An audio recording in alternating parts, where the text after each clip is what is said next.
Des femmes, des hommes enchaînés et entassés dans des cales de bateaux.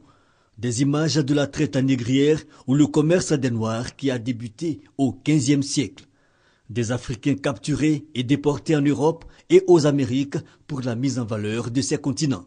La traite négrière a duré plus de 4 siècles et fait des millions de victimes.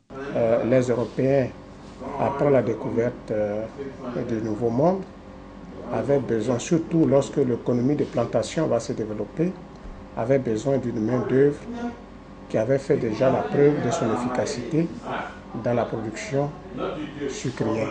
Déjà dans le monde musulman, dans le bas Irak, dans le sud marocain, on connaissait, si vous voulez, l'efficacité des Africains noirs dans cette économie de plantation.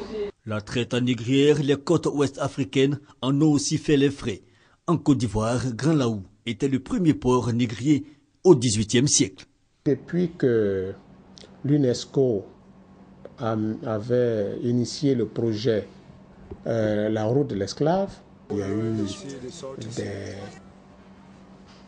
régions qui ont été choisies pour les commémorations, pour ériger des monuments. Ici, en Côte d'Ivoire, on avait demandé qu'on puisse ériger un monument à Grand Laou comme premier port négrier.